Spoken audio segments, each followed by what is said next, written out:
Good evening, welcome back to my channel. If you've been following me for a while now, my name is Marisol Colquitt. I'm the author of Finding True Love Through Online Dating, a Christian Woman's Guide, available on Amazon, Ingram Spark, and as well as Barnes & Noble. But I would encourage you to grab a copy from Amazon.com. And I wrote this book for those of you who are young at heart and truly young. You know, if you're in your 20s, 30s, 40s, and you're wondering if it's really possible to find true love online, this is the book that you need. Everything that you need to know about online dating is gonna tell you the websites that you should visit and the ones that you should avoid, because it's always better to know before you even try, know before you go, basically, because you'll meet a lot of disappointments when you're online, and I try to help you avoid those mistakes by reading my book. So again, I'm sorry that I've not been able to read through my book for the past 2 weeks, I think. I'm pretty sure it's because I've been sick. I thought it's been only been a week. Obviously, I've been struggling with something, and every Tuesday night or Wednesday night I try to do a video on healing. So if you want to know what it was about, or if you want, if you need healing, I would encourage you to retrieve my videos. They're available on YouTube as well as TikTok, of course. But if you're blessed by my videos, please make sure that you subscribe and hit the notification bell on YouTube, and follow me on TikTok, and feel free to share these videos. I was working on the last video. I was talking about the pros and cons of online dating, and for some reason halfway through it stopped basically recording. I was recording, but there was no audio, so I'm sorry about that. I'm just gonna pick up from where I left off. I guess it's on page 55, and the next bullet point is you do it at your own pace. One of the benefits of going online. Another thing that I really like about online dating is that there is no rush. You can do it at your own pace. Since you're not talking in person, it's easier to protect and control your emotions. Your heart is always guarded, at least you would think. You decide how soon you want to meet and where. He had only been talking to Contrell for a few days, but by the second day, he was already thinking of visiting me in Florida. He was based in Shreveport, Louisiana at the time. By the seventh day, he had practically dropped the bomb on me. He asked if he could visit me in Florida sometime soon. Now, this wasn't the first time I heard something similar, so I was skeptical. That's another thing you need to remember. Men or women will tell you things you want to hear. So always be skeptical until you actually see proof that what they're saying is true. Don't feel the need to rush. That's the problem with young ones right now, even the older people, because they waited too long, now they want to rush things. The young ones, they're so impatient, so they want to rush things. But the key to online dating, really, to avoid the mistakes that a lot of people make, is do not feel the need to rush. When Cantrell told me he was coming, I honestly didn't feel like I was ready to meet him. I just got burned by another man, so I knew I wasn't going to rush anything, even if I liked everything I saw about him so far. Thankfully, he didn't mean to visit right then. He actually needed to wait another month before he could see me. If I were you, would really take the time to get to know someone. Wait it out if you need to. Take a month, 2 or 3, however long it takes. If you're ready to meet in 1 week, then go for it too. You are the best judge of your readiness.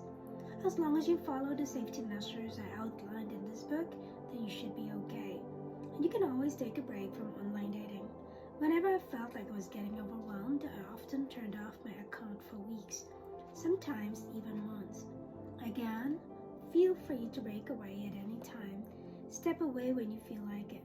Go back online whenever you feel like you're ready for it. Online dating can be emotionally draining. When you see an interesting profile, you can easily get excited. But then the man or woman might not reply or respond to you. Or they might just be taking their time away from the platform too. It's so easy to get excited online as much as you can readily get disappointed. One moment you're on an emotional high, and the next minute you're down. So be prepared, not just emotionally, but mentally. Make sure you have as much fun in person with friends as you do online. Do not let the online world take over your personal life. True love takes time. So whether it takes you months or days to find somebody interesting online, do not be in a hurry. Do not force things to happen. 2. Take one day at a time. And when you do find someone interesting, gauge each other's comfort level as to when to move from the platform to talking on the phone, to video chatting, and then to meeting in person. Remember, there's a time for everything. That's mentioned in Ecclesiastes, is it 1 or 3? Kendra and I moved from exchanging messages on the platform to phone numbers in a matter of days. Within the first week, we were already Skyping or video calling each other. We saw each other in person over a month later. Ours was a whirlwind romance, but yours doesn't have to be, or it can be too. Again, it all depends on your maturity level and readiness for a relationship. And of course, if and when you think the person you're talking to online might be the right one for you or not, always pray and ask the Holy Spirit to guide you each and every step of the way. God will be more than happy to be involved in your love life. The next bullet point basically, or the next point is, you have more control over the conversation. Another positive. Since you're talking virtually, there's no need to impress each other.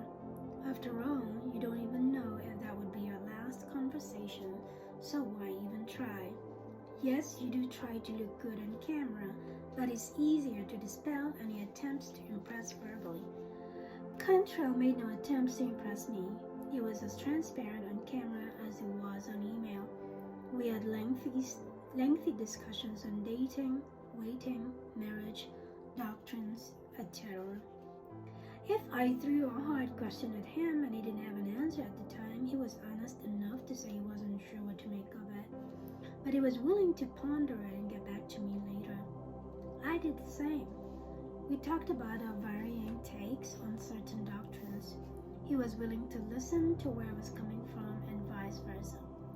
When you're talking to somebody in person, it's easier to get intimidated or nervous and forget the questions you had lined up in your mind. It's also so much easier to get distracted by how he or she smells, how he or she is dressed, or how he or she talks, or even by the surrounding people, the music being played where you are, and other external factors. Not necessarily so with online dating, so the conversation can be quite fluid, or not. And if you don't like or where the conversation is going, it's also totally up to you to end it. Just come up with an excuse that you had other things to do, and then that it was nice meeting them. Try to be polite always, and you don't have to talk to them ever again. It's entirely up to you if you want to give them a second or third chance. And I'm going to end here because we're about to tackle another positive or another pro, which is you can ignore the men or women you don't like, which of course you can't do in person. I mean, it's harder to do in person, if you've been pestered by a man, and sometimes men who don't take no for an answer, it can get very difficult. And I think I posted something about the best way to get rid of a man was pestering you. and it's basically talk about Jesus. I don't know if I mentioned that here in the book, but I did put up a video about that. So again, if you are planning to go online, or you have already been online dating and you haven't had any success, please grab a copy